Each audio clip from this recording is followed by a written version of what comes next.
Hi hello ನಮಸ್ಕಾರ ಎಲ್ಲರಿಗೂ welcome to the my YouTube channel. ಎಲ್ಲರಿಗೂ ನನ್ನ ಯೂಟ್ಯೂಬ್ ಚಾನಲ್ಗೆ ಸ್ವಾಗತ. ಹೇಗಿದ್ದೀರಾ ಎಲ್ಲರೂ? ಐ ಹೋಪ್ ಎಲ್ಲರೂ ಚೆನ್ನಾಗಿದ್ದೀರಾ ಅಂತೇಳಿ ಭಾವಿಸ್ತೀನಿ. ನಾನು ಕೂಡ ತುಂಬ ಚೆನ್ನಾಗಿದ್ದೀನಿ.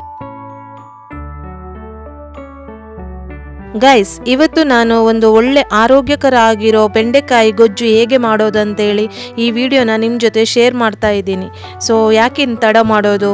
ಈ ಬೆಂಡೆಕಾಯಿಯಲ್ಲಿ ತುಂಬಾ ಆರೋಗ್ಯಕರವಾದ ಹೆಲ್ತ್ ಬೆನಿಫಿಟ್ಸ್ಗಳು ಕೂಡ ಇದೆ. ಓಕೆ, ಹಾಗಾದರೆ ವಿಡಿಯೋ ನೋಡ್ಕೊಂಡು ಬರೋಣವಾ, ಬನ್ನಿ.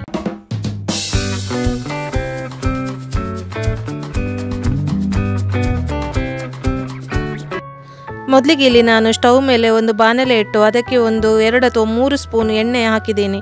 ಇದು ಸ್ವಲ್ಪ ಬಿಸಿ ಆದಮೇಲೆ ಇದಕ್ಕೆ ನಾನು ಕ್ಲೀನ್ ಮಾಡಿ ಇಟ್ಕೊಂಡಿದ್ದಂತಹ ಬೆಂಡೆಕಾಯಿನ ಇಲ್ಲಿ ಹಾಕಿದ್ದೀನಿ. ಹಾಗೆ ಈ ಬೆಂಡೆಕಾಯಿನ ನಾನು ಸಣ್ಣ ಸಣ್ಣದಾಗಿ ಕಟ್ ಮಾಡಿ ಇಟ್ಕೊಂಡಿದ್ದೀನಿ. ನೋಡಿ, ಇದು ಚೆನ್ನಾಗಿ ಎಣ್ಣೆಯಲ್ಲಿ ನಾನು ಫ್ರೈ ಮಾಡ್ತಾ ಇದ್ದೀನಿ. ನಿಮಗೆ ಇದರಲ್ಲಿ ಒಂದು ಟಿಪ್ಸ್ ಕೊಡ್ತೀನಿ. ಏನು ಗೊತ್ತಾ, ಈ ಎಣ್ಣೆ ಜೊತೆ ಈ ಬೆಂಡೆಕಾಯಿಯನ್ನು ಒಂದು 3 ನಿಮಿಷ ಹಾಗೆಯೇ ಫ್ರೈ ಮಾಡಿ ನೋಡಿ. ಈ ಬೆಂಡೆಕಾಯಿ ಇದು ಲೋಳೆ ತುಂಬಾ ಜಾಸ್ತಿ ಬರುತ್ತಲ್ಲ, ಅದು ತುಂಬಾ ಕಡಿಮೆ ಆಗುತ್ತೆ. ಹಾಗೆ ಇದರ ಜೊತೆ ನಾನೊಂದು ಅರ್ಧ ಸ್ಪೂನ್ ಟರ್ಮರಿಕ್ ಪೌಡರ್ ಕೂಡ ಆ್ಯಡ್ ಮಾಡ್ಕೊಳ್ತಾ ಇದ್ದೀನಿ. ಇದು ನೋಡಿ, ಎಷ್ಟೊಂದು ಲೋಳೆ ಬರ್ತಾ ಇದೆ ನೋಡಿ.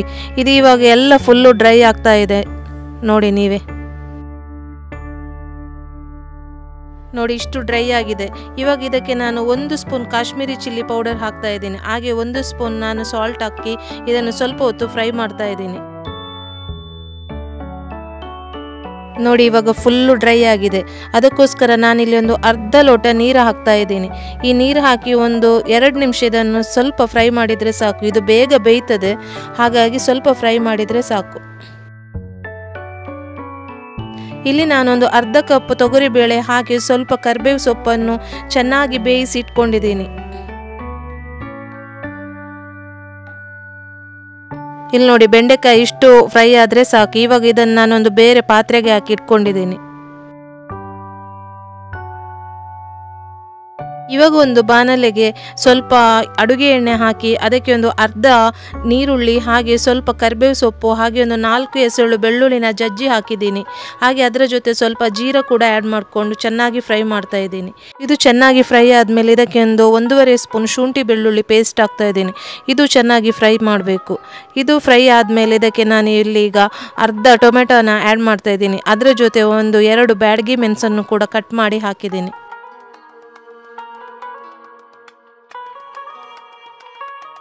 ಇವಾಗ ಇದಕ್ಕೆ ನಾನು ಬೇಯಿಸ್ಕೊಂಡಿರುವಂತಹ ತೊಗರಿಬೇಳೆನ ಹಾಕಿದ್ದೀನಿ. ಇಲ್ಲಿ ನಾನು ತೊಗರಿಬೇಳೆ ಚೆನ್ನಾಗಿ ಮಿಕ್ಸ್ ಮಾಡಿದ ಮೇಲೆ ಇದಕ್ಕೆ ಇವಾಗ ಒಂದು ಅರ್ಧ ಸ್ಪೂನ್ ಟರ್ಮರಿಕ್ ಪೌಡರ್ ಹಾಗೆ 1 ಸ್ಪೂನ್ ಕಾಶ್ಮೀರಿ ಚಿಲ್ಲಿ ಪೌಡರ್ ಹಾಗೆ ಒಂದು ಅರ್ಧ ಸ್ಪೂನ್ ಧನಿಯಾ ಪೌಡರ್ ಆಮೇಲೆ ಒಂದು 2 ಸ್ಪೂನ್ ಸಾಂಬಾರು ಪೌಡರನ್ನು ಆ್ಯಡ್ ಮಾಡ್ತಾ ಇದ್ದೀನಿ. ಇದನ್ನು ಚೆನ್ನಾಗಿ ಇದರಲ್ಲಿ ಮಿಕ್ಸ್ ಮಾಡಬೇಕು. ಇದೆಲ್ಲ ಚೆನ್ನಾಗಿ ಮಿಕ್ಸ್ ಆದಮೇಲೆ ಇದಕ್ಕೆ ಇವಾಗ ನಾನೊಂದು 1 ಲೋಟ ನೀರನ್ನು ಆ್ಯಡ್ ಮಾಡ್ಕೊಳ್ತಾ ಇದ್ದೀನಿ. ಇದನ್ನು ಕೂಡ ಚೆನ್ನಾಗಿ ಮಿಕ್ಸ್ ಮಾಡಬೇಕು. ಇದಾದಮೇಲೆ ನಾವು ಆವಾಗಲೇ ಫ್ರೈ ಮಾಡಿ ಇಟ್ಕೊಂಡಿರುವಂತಹ ಬೆಂಡೆಕಾಯಿನ ಇದಕ್ಕೆ ಆ್ಯಡ್ ಮಾಡಬೇಕು. ಇದಕ್ಕೆ ಆ್ಯಡ್ ಮಾಡಿದಾಗ ಇದಕ್ಕೆ ನಾನು ಸ್ವಲ್ಪ ಹುಣಸೆ ಹಣ್ಣಿದು ರಸನ ಹಾಕ್ತಾ ಇದ್ದೀನಿ. ಈ ಹುಣಸೆ ಹಣ್ಣಿದು ರಸ ಬೆಂಡೆಕಾಯಿ ಗೊಜ್ಜಿಗೆ ಹಾಕೋದ್ರಿಂದ ಇನ್ನೂ ಟೇಸ್ಟ್ ಜಾಸ್ತಿ ಆಗುತ್ತೆ. ಹಾಗೆ ನನಗೆ ಸ್ವಲ್ಪ ಉಪ್ಪು ಕಡಿಮೆ ಅನ್ನಿಸ್ತು, ಹಾಗಾಗಿ ಇಲ್ಲಿ ಈಗ ಸ್ವಲ್ಪ ಉಪ್ಪು ಹಾಕ್ತಾ ಇದ್ದೀನಿ. ಅದರ ಜೊತೆ ನಾನಿವಾಗ ಇಲ್ಲಿ ಒಂದು ಸ್ವಲ್ಪ ಬೆಲ್ಲನ ಆ್ಯಡ್ ಮಾಡ್ಕೊಳ್ತಾ ಇದ್ದೀನಿ. ಈ ಬೆಲ್ಲ ಕೂಡ ಅಷ್ಟೇ ಬೆಂಡೆಕಾಯಿ ಗೊಜ್ಜಿಗೆ ತುಂಬಾ ಟೇಸ್ಟ್ ಕೊಡುತ್ತೆ. ಆಮೇಲೆ ಒಂದು ಅರ್ಧ ಸ್ಪೂನ್ ಗರಂ ಮಸಾಲಾನ ಆ್ಯಡ್ ಮಾಡಿಕೊಂಡು ಸ್ವಲ್ಪ ಹೊತ್ತು ಕುದಿಸಬೇಕು.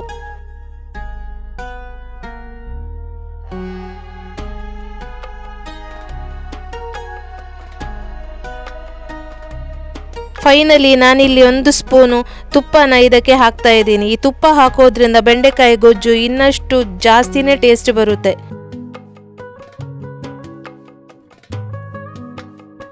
ನೋಡಿ, ಇಲ್ಲಿ ನಮ್ಮ ಬೆಂಡೆಕಾಯಿ ಗೊಜ್ಜು ರೆಡಿ ಆಯಿತು. ಇವಾಗ ಏನು ಮಾಡೋದು? ಇದನ್ನು ಸವಿಯೋದೊಂದೇ ಬಾಕಿ. ಇದರ ಜೊತೆ ನಾವು ಚಪಾತಿ ಹಾಗೆ ರೊಟ್ಟಿ ಹಾಗೆ ಸ್ವಲ್ಪ ಅನ್ನದ ಜೊತೆನೂ ಚೆನ್ನಾಗಿರುತ್ತೆ. ಇದೆಲ್ಲ ಒಳ್ಳೆ ಕಾಂಬಿನೇಷನ್. ನೀವು ಒಂದ್ಸಲ ಮನೆಯಲ್ಲಿ ಟ್ರೈ ಮಾಡಿ. ಹಾಗೆ ನನಗೆ ಕಮೆಂಟ್ ಬಾಕ್ಸಲ್ಲಿ ಬಂದು ಹೇಳಿ ರುಚಿ ಹೇಗಿತ್ತು ಅಂತೇಳಿ. ಹೇಳ್ತೀರಲ್ಲ? ಸರಿ, ಆಗಿದ್ರೆ ಇವತ್ತಿನ ವಿಡಿಯೋ ನಿಮಗೆ ಇಷ್ಟ ಆಯಿತು ಅಂತೇಳಿ ಅಂದ್ಕೊಂಡಿದ್ದೀನಿ. ಸೊ ಇಷ್ಟ ಆಗಿದ್ರೆ ಏನು ಮಾಡಬೇಕು ಎಲ್ಲರೂ, ನನ್ನ ವಿಡಿಯೋನ ಆದಷ್ಟು ಲೈಕ್ ಮಾಡಬೇಕು, ಹಾಗೆ ನನ್ನ ವಿಡಿಯೋನ ಎಲ್ಲರಿಗೂ ಶೇರ್ ಮಾಡಬೇಕು. ಹಾಗೆ ನನ್ನ ಚಾನಲನ್ನು ಇನ್ನು ಯಾರು ಸಬ್ಸ್ಕ್ರೈಬ್ ಮಾಡಿಲ್ಲ ಪ್ಲೀಸ್ ಎಲ್ಲರೂ ಸಬ್ಸ್ಕ್ರೈಬ್ ಮಾಡಿ ಪ್ಲೀಸ್, ಆಯಿತಾ? ಇದು ನನ್ನೊಂದು ಹಂಬಲ್ ರಿಕ್ವೆಸ್ಟ್ ನಿಮ್ಮ ಹತ್ರ ಎಲ್ಲ. ಸೊ ಇನ್ನೊಂದು ಒಳ್ಳೆ ರೆಸಿಪಿನ ನಿಮ್ಮ ಜೊತೆ ಶೇರ್ ಮಾಡ್ತೀನಿ. ಸರಿ, ಎಲ್ಲರೂ ನನ್ನ ಈ ರೆಸಿಪಿನ ತಪ್ಪದೆ ಮನೇಲೆಲ್ಲರೂ ಟ್ರೈ ಮಾಡಿ ನನಗೆ ಹೇಳಿ ಹೇಗಿತ್ತು ರುಚಿ ಅಂತೇಳಿ. ಅಲ್ಲಿವರೆಗೂ ಬಾಯ್ ಬಾಯ್, ಟೇಕ್ ಕೇರ್.